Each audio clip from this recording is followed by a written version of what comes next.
이 세상 속에는 아주 다양한 종교가 산재해 있습니다. 얼마나 많은 종교가 이 지구촌에 있는지 그 숫자를 말하기가 쉽지 않지요.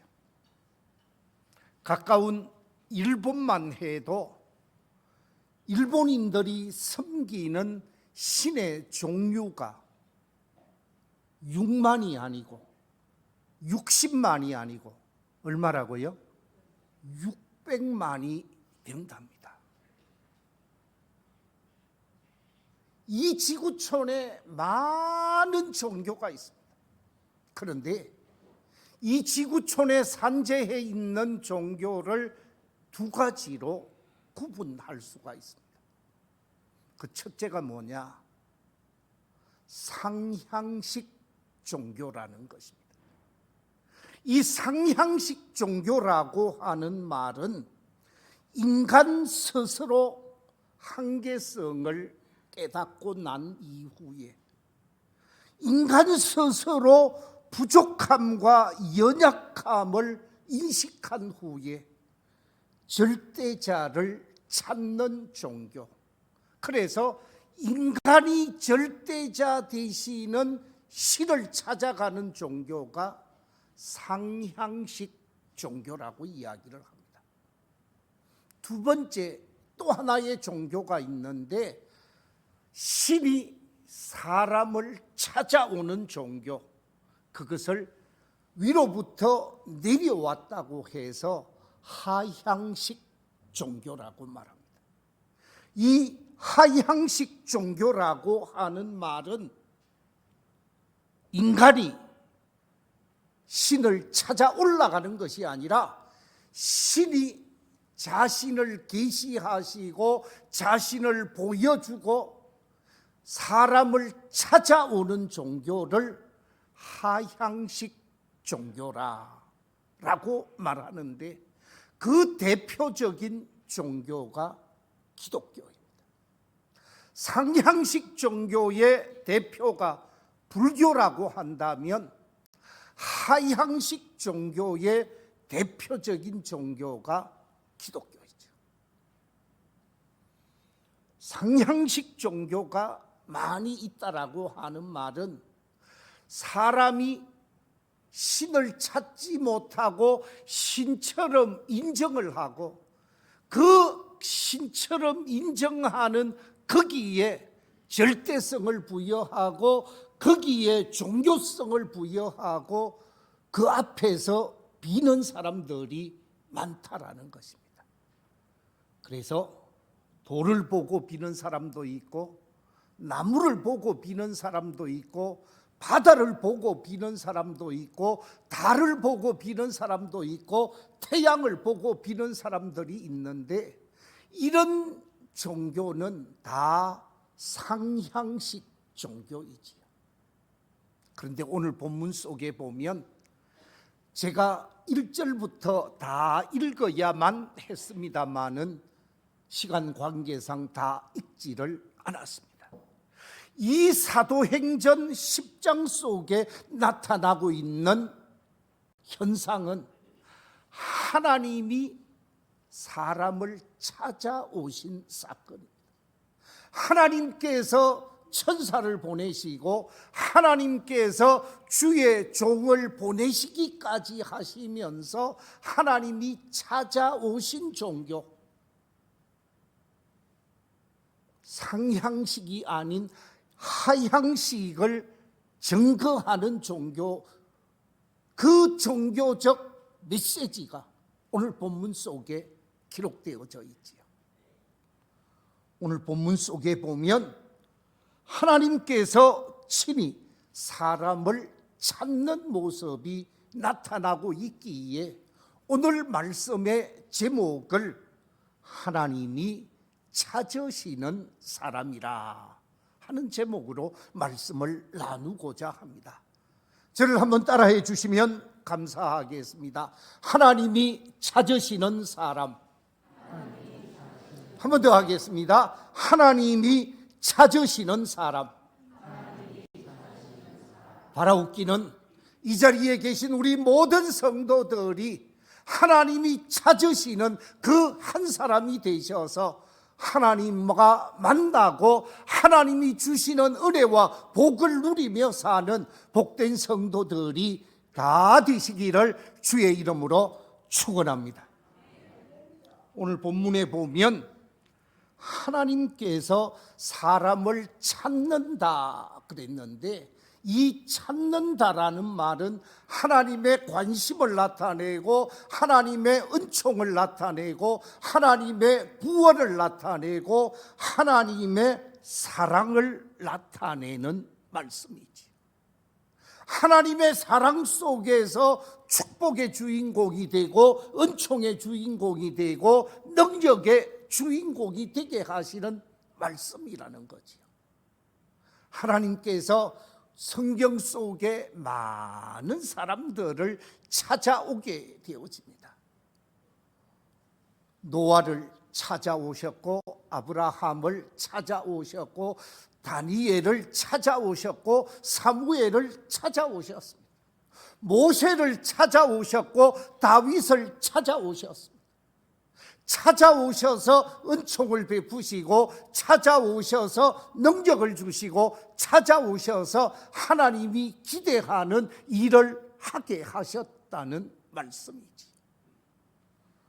오늘 본문에 보면 하나님께서 사람을 찾되 사람의 외모를 보고 찾아오시는 하나님이 아니시다고 본문 34절에서 말씀하고 있습니다. 우리 본문 34절 말씀 같이 한번 읽어보겠습니다. 시작. 참으로 하나님은 사람의 외모를 보지 아니하신다. 하나님께서 사람을 보시되 외모를 보고 찾아오시는 분이 아니다라는 말씀이에요. 우리는 어떻습니까? 사람을 찾되 외모를 보고 찾고 외모를 보고 함께 하고자 하고 그 외모를 보고 자신이 함께 할 것을 결정하게 되어지죠. 결혼을 함에 있어서 결혼 상대자를 찾을 때에도 외모를 보고 찾는 사람들이 많이 있습니다. 그러나 하나님께서는 외모를 보고 찾으시는 것이 아니다라는 말씀입니다. 외모를 보고 찾는다라고 하는 말씀은 혈통을 의미하고 가문을 의미하고 어떤 자격증, 학위를 의미하고 그의 능력과 그의 내면을 보는 것이 아니라 겉으로 드러난 졸업장이나 자격증을 보고 판단하겠다라고 하는 말씀이겠지요. 사람은 외모를 보지만 하나님은 외모를 보시는 분이 아니시다라는 말씀입니다. 하나님은 어떤 하나님이신가? 여기에 관해서 신정통주의 신학자 칼 바르트라고 하는 아주 대단한 신학자가 있습니다. 이 칼 바르트는 뭐라고 말을 했는가? 하나님에게 있어서는 사람의 겉모습이란 있을 자리가 없다 그랬습니다. 하나님께서는 겉모습을 보고 하나님의 사람으로 세우고 하나님의 사람으로 가까이 하고 하나님의 사람으로 은혜 베푸시는 하나님이 아니시다라는 말씀입니다. 그렇습니다. 하나님께서는 외모를 보시는 분이 아니라 내면과 중심을 보시는 분이지요. 경건의 모양을 보시는 분이 아니라 경건의 능력과 경건의 내면을 보시는 분이라는 거예요. 사람을 보시되 외적인 행동을 보고 판단하시는 분이 아니라 그 사람의 내면, 그 사람의 심성, 그 사람의 참된 신앙을 보고 판단하시는 하나님이시라는 말씀입니다. 그렇다면 하나님께서 찾으시는 사람, 은혜 베푸시고 능력 주시고 사명자로 세우시기 위해 찾으시는 사람은 어떤 사람일까? 성경을 통해서 우리가 발견할 수 있는 그 하나님이 찾으시는 그 사람은 어떤 사람인가?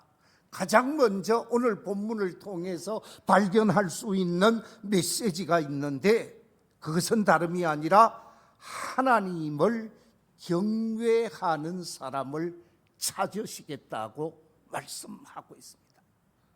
오늘 본문 속에서 분명하게 하나님을 경외하는 사람 고넬료를 찾으셨다고 사도행전 10장 2절에서도 말씀하고 있고, 또한 오늘 본문 속에서도 말씀하고 있는 것을 우리가 보게 되어집니다.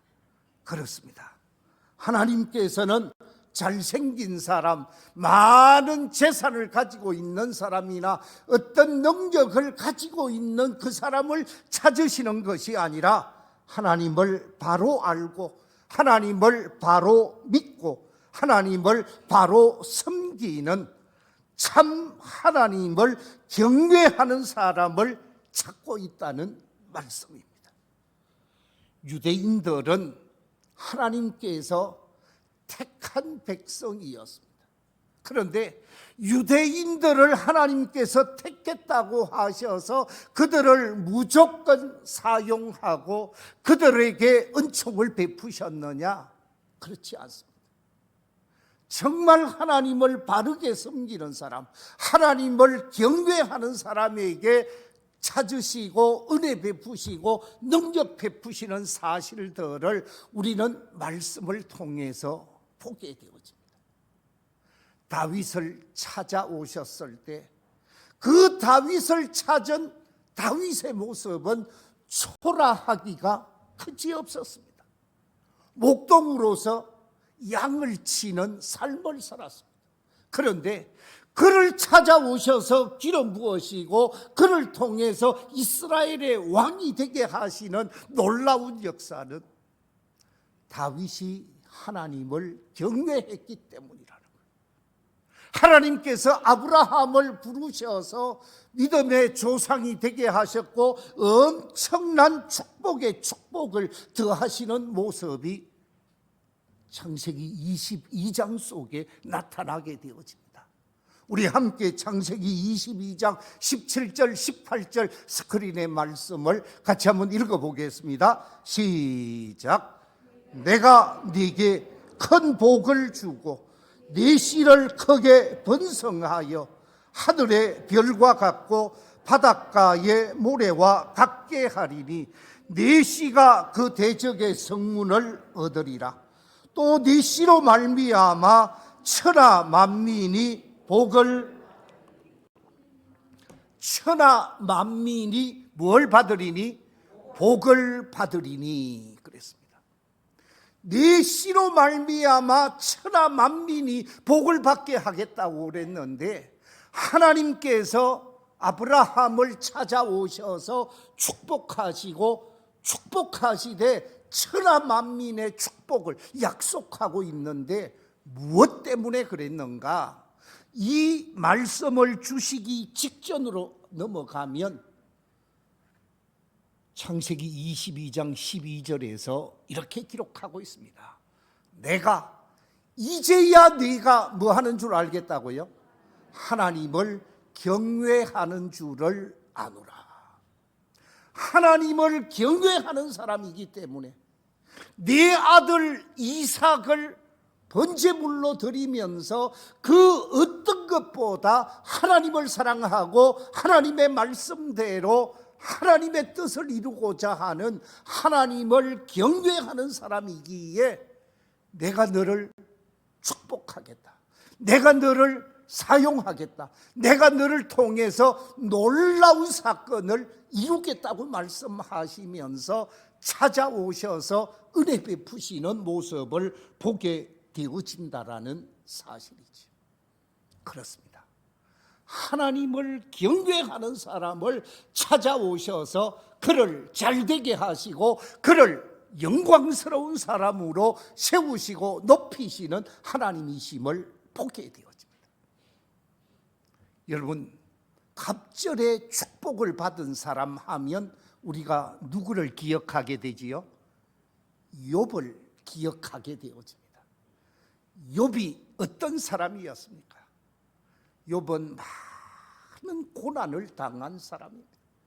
상상할 수 없는 인간적 고난과 아픔과 눈물의 골짜기를 걸었던 사람이었습니다.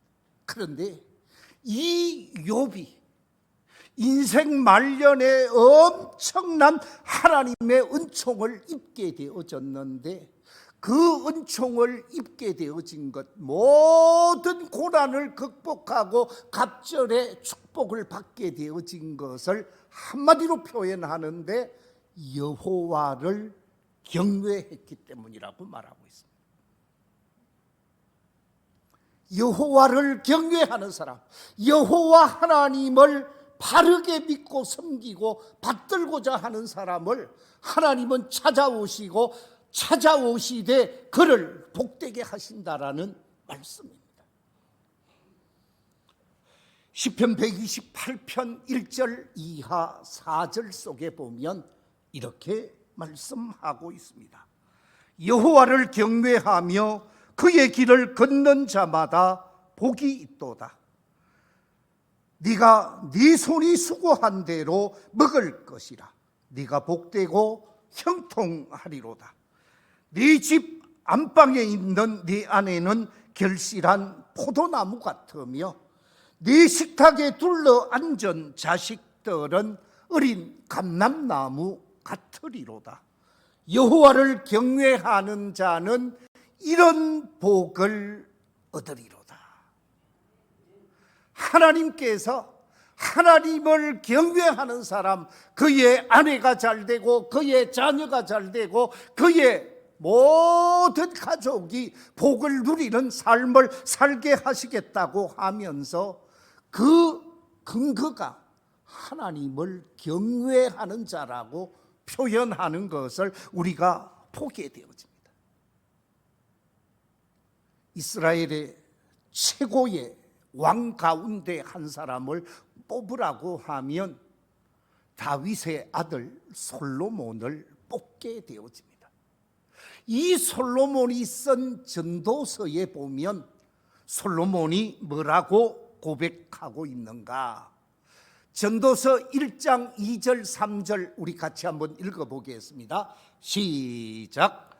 헛되고 헛되며 헛되고 헛되니 모든 것이 헛되도다. 해 아래에서 수고하는 모든 수고가 사람에게 무엇이 유익한가? 인생 오랜 세월을 살아오면서 솔로몬이 어떤 인생을 살아왔습니까? 권력을 가졌습니다. 권력뿐만 아니라 부귀영화를 누린 사람이었습니다. 정말 사람이 할 수 있는 모든 좋은 것을 다 해본 사람이에요.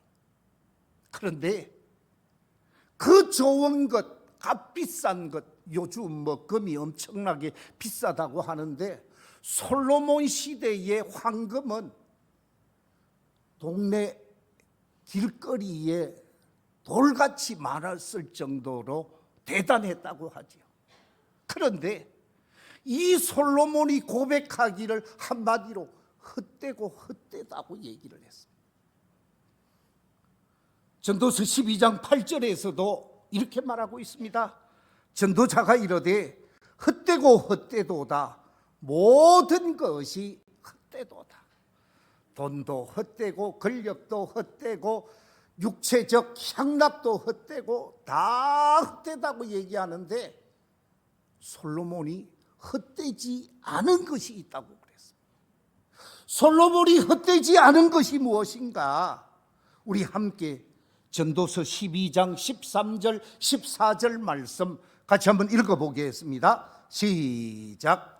이래 결국을 다 들었으니 하나님을 경외하고 그 명령들을 지킬지어다. 이것이 모든 사람의 본분이니라. 하나님은 모든 행위와 모든 은밀한 일을 선악간에 심판하시리라. 헛되지 않은 것이 있는데 그것은 다름이 아니라 하나님을 경외하고 하나님의 뜻을 이루며 사는 것, 하나님의 말씀을 지키며 그 명령에 합당한 삶을 사는 것, 그것은 헛되지 않은 것입니다. 왜? 하나님은 심판하시는 하나님이시기에. 그래서 헛된 인생을 살아가는 것이 아니라 헛되지 않은 인생, 하나님을 경외하며 살 것을 말씀하고 있습니다. 바라옵기는 하나님을 경외함으로 헛되지 않은 인생, 하나님의 은총과 하나님의 복을 누릴 수 있는 우리 성도들이 다 되시기를 주의 이름으로 축원합니다. 두 번째, 하나님께서는 어떤 사람을 찾아오셔서 은총을 베푸시는가? 오늘 본문 속에서 말씀하기를 35절에서 의를 행하는 사람이라 라고 말씀하고 있습니다. 하나님을 경외함과 동시에 세상 속에서 의를 행하는 사람, 하나님은 그를 찾아오시고 그를 축복하시고 그를 높이 들어서 잘되게 하시겠다고 말씀하고 있습니다. 왜냐하면 하나님은 의의 하나님이시기 때문입니다. 결코 하나님은 불의를 용납하지 않습니다. 불의한 자에게 심판하시고 징계하시는 하나님이심을 우리는 알게 되어집니다. 우리가 잘 알고 있는 말씀, 시편 1편 6절에 이렇게 말씀하고 있습니다. 무릇 의인들의 길은 뭐 하신다고요? 여호와께서 인정하신다고 말하고 있습니다. 그러나 악인의 길은 망할 수밖에 없다고 말씀하고 있습니다. 하나님께서 의인의 길은 인정하시고 의인의 길은 축복하시고 의인의 길은 잘되게 하신다라는 말씀입니다. 노아 시대 우리가 아는 대로 모든 사람들의 생각이 악할 뿐만 아니라 하나님 보시기에 너무너무 부끄러운 짓을 했다고 그랬습니다. 사람의 생각이 악했고 불의했기에 하나님께서 심판하게 되어지는데 물로 심판을 하게 되어집니다. 그런데 노아는 그렇지 않았다고 그랬습니다. 노아는 의의 길을 걸었다고, 노아는 하나님 보시기에 의의 길을 걸었기에 노아를 통해서 물의 심판에 대한 준비를 하게 하고 방주를 준비하게 하셔서 심판으로부터 벗어나게 하시는 하나님을 보게 되어집니다. 소돔과 고모라 성이 심판을 당하지요. 불과 유황으로 고모라 성을 심판하게 되어집니다. 심판하시기 전에 하나님이 찾는 사람이 있습니다. 아브라함을 통하여 하나님이 찾으시는데 의인 몇 사람만 있으면 10사람만 있으면 심판하지 않는다고 그랬어요. 10사람이 아니라 의인 소수만 있어도 심판하지 않겠다고 말했어요.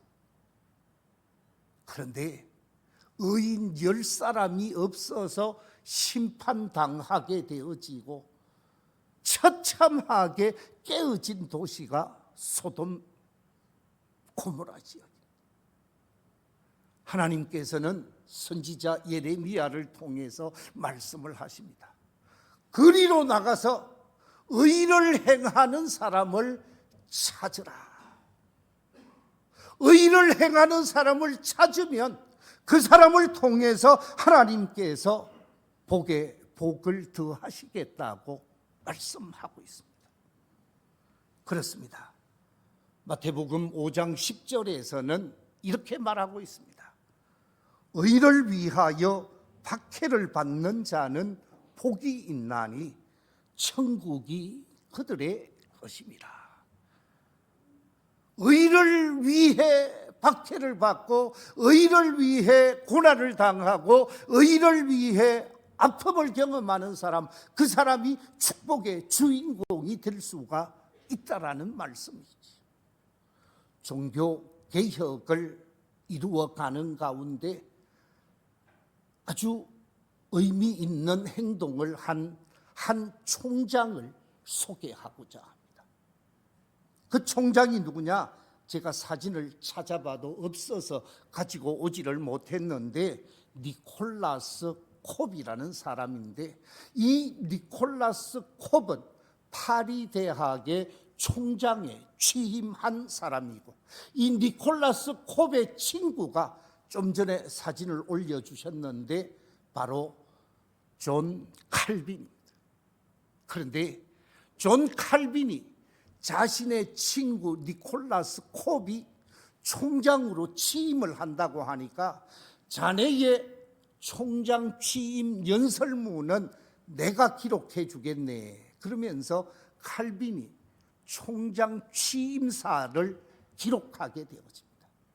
그런데 그 취임사 연설문에 보면 왕에게 항거하는 개혁주의 정신을 그 속에 담았습니다. 그 당시 가톨릭 교회가 썩을 대로 썩어 있었기 때문에 로마 가톨릭 교회의 잘못된 모습을 보고 개혁 사상을 연설문에 담아서 연설하도록 이 칼빈이 연설문을 작성해서 친구인 니콜라스 콥 총장에게 주었습니다. 니콜라스 콥이 그 연설문을 읽어보고 이건 문제가 있겠다. 만약 이대로 하면 총장의 자리를 보전하기가 어려울 것 같다라고 생각을 하게 되어집니다.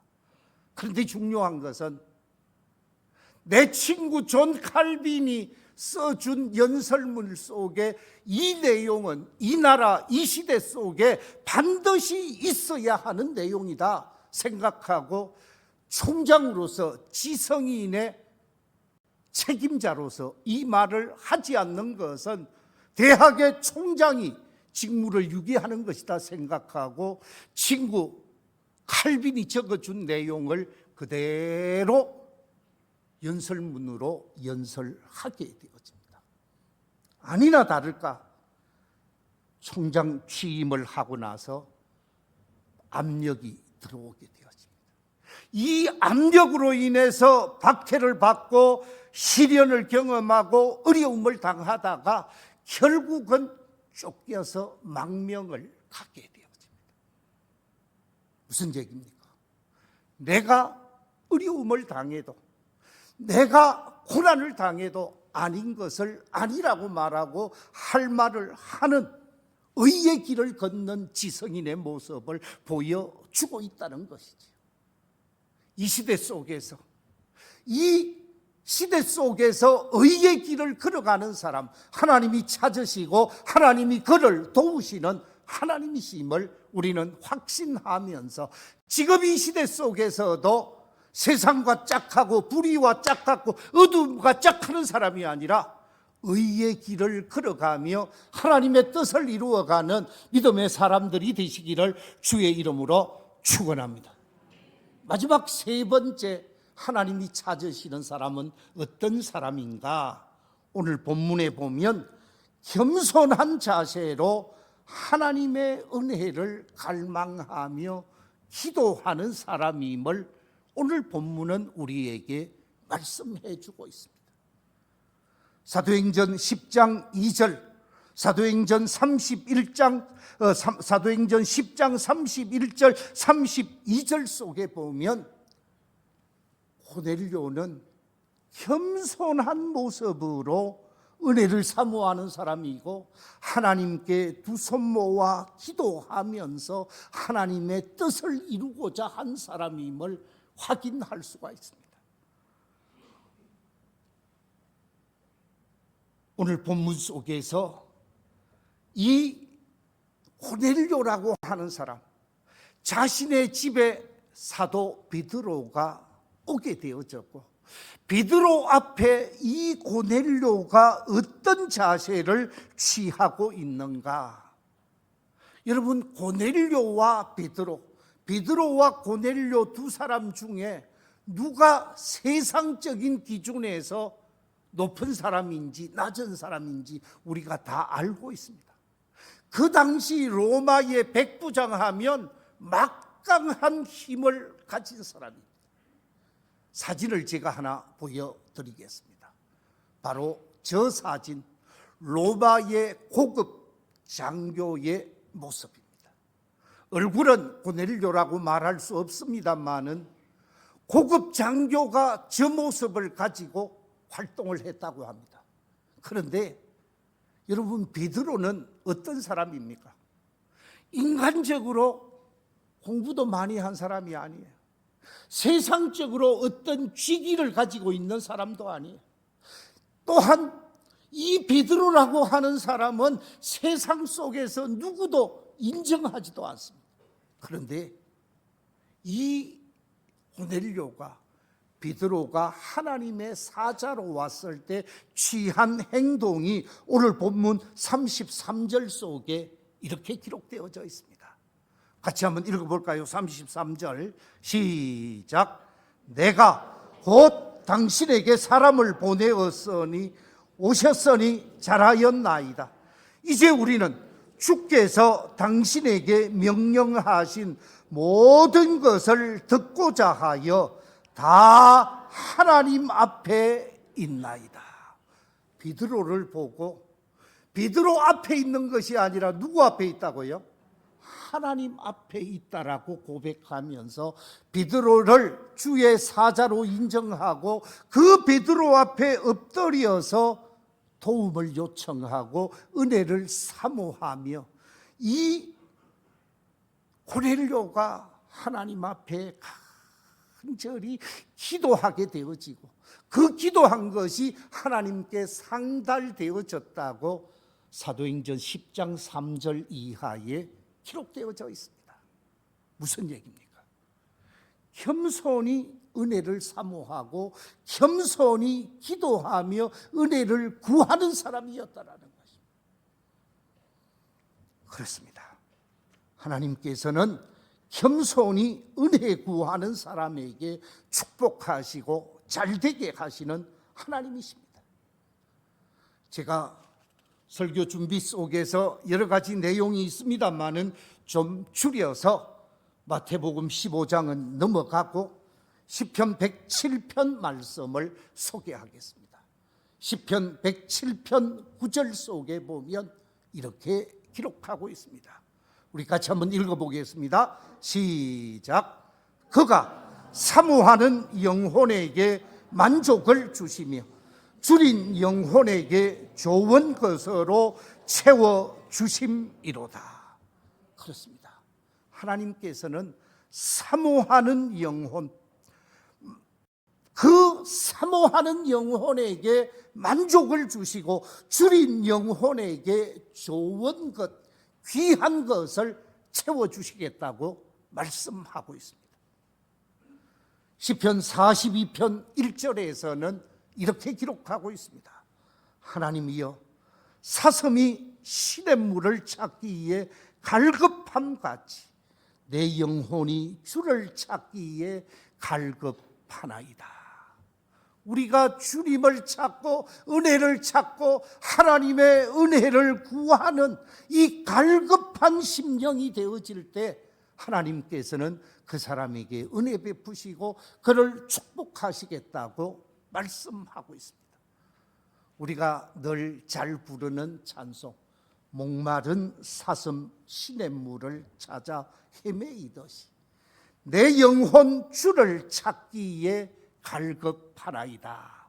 우리 같이 한번 불러보면 좋겠습니다. 같이 부르겠습니다. 시작.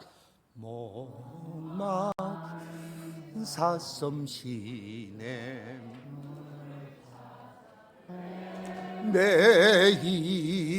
내이듯이 내 영혼 주를 찾기에 가나이다.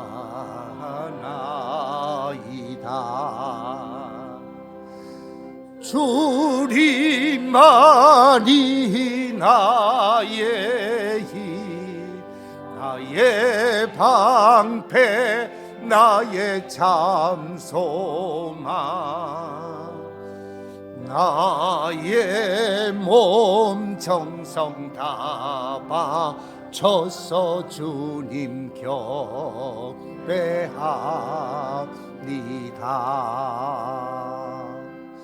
아멘. 목마른 사슴처럼 은혜를 구하고 은혜를 앙망하게 되어질 때 하나님은 그에게 은혜를 베푸시겠다고 말씀하고 있습니다. 말씀을 맺겠습니다. 하나님께서 찾아오신 고넬료, 하나님께서 고넬료를 찾아오신 이유 세 가지를 소개해 드렸습니다. 그 첫째는 여호와 하나님을 온전히 경외하는 사람이라 그랬고, 두 번째 주변 사람들 앞에서 의를 행하였던 사람이라 그랬고, 세 번째는 겸손함으로 은혜를 사모하고 말씀을 사모하는 사람이라 그랬습니다. 정말 하나님이 찾으시는 고넬료 같은 믿음의 길을 걸어감으로 이 시대 속에서 주의 은총을 입을 수 있는 복된 성도들이 다 되시기를 주의 이름으로 축원합니다.